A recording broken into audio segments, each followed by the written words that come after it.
Hi, welcome to Quilt Addicts Anonymous. I am Stephanie Brennan. We are continuing our simple skirt series. In this video, we are actually going to start sewing the skirt now that we have everything all cut to the correct measurements.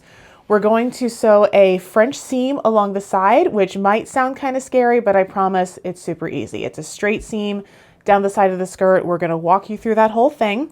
If you haven't already, go ahead and make sure to head over to shop.quiltaddictsanonymous.com, download your free pattern, free guideline, and we can go ahead and get started. So if you have not done a French seam yet, like I said, they are super simple. We're going to sew two straight lines down the side of the skirt. What we're going to do is sew a straight line with the fabric the wrong sides together, and then we're going to turn that and sew it again. So what we're doing is we are enclosing this raw edge. It's going to prevent fraying. It's going to give a lot of strength to this side of the skirt. You can do this with your regular sewing machine. You don't need anything special. You don't need any tools.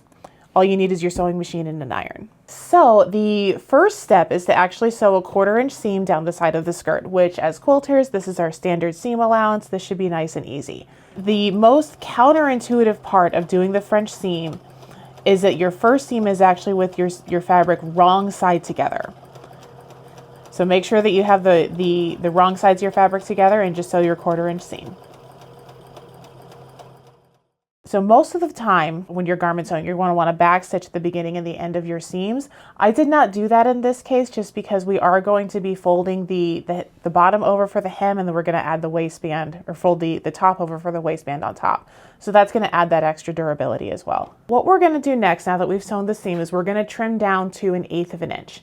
Now in the next step where we're sewing, we're going to sew at 3/8 of an inch, but we still want to go ahead and trim this because as you can see here, we have a little bit of frays, where the stitching might not be 100% straight. We just want to make sure that everything is nice and enclosed in that little tube that we're going to make, so we don't have any flyaways coming out. So make sure that when you're cutting, you're lining up your stitch line with the 1/8 inch mark on your ruler, which for most rulers is going to be this very first mark.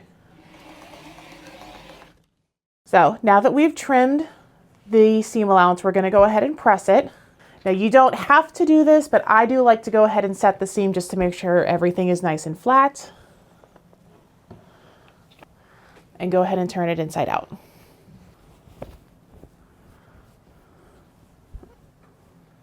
Sometimes I do find it easier to put the seam in a little bit and press it to one side just so you can get that nice crisp edge, which I'm going to go ahead and do that now. And now we have our French seam, or what will be our French seam, here on the very edge. Just make sure everything's where you want it to be and press again. Now I will say this is a step that you don't want to skip out on. I have been in a hurry in the past, and I've been lazy in the past, and I've just finger pressed this instead of taking the time to iron it. And it got the job done, but you could tell it was rushed. So really make sure that you have a nice crisp fold right here. And what we're gonna do next is we're gonna sew again here at a 3/8 inch seam allowance. So just make sure you sew a nice straight seam all the way down.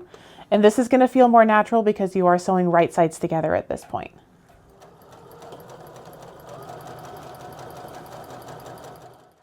All right, we are almost done with this step. The last thing that we need to do is just turn it right side out again and give it one final press. So far for this project, we have not used steam with the pressing, but we are going to use it now.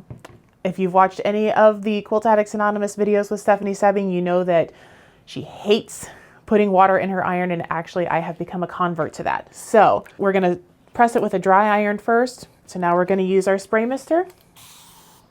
Just give it a little spray, nice and even. And we're going to go over it one last time. So this is what a finished French seam looks like from the inside. It just looks like basically it looks like a tube because that's what it is. You don't see any raw edges at all. You have your stitching here along your first line of stitching, and then you have your second line. Now, this is a difference between garment sewing and quilting, is that you really do want to get thread that matches, because you can see it a little bit here, and then as you're moving, you are also going to see a little bit of the thread just kind of popping out. So it doesn't have to be a perfect match because it is very, very small, but if we were to use white, like a lot of times we use with piecing, you're going to be able to see this. So really, you really want to get thread that is a nice match. In this case, we used kind of a dusty pink just because it blends really nicely with all the colors in the skirt.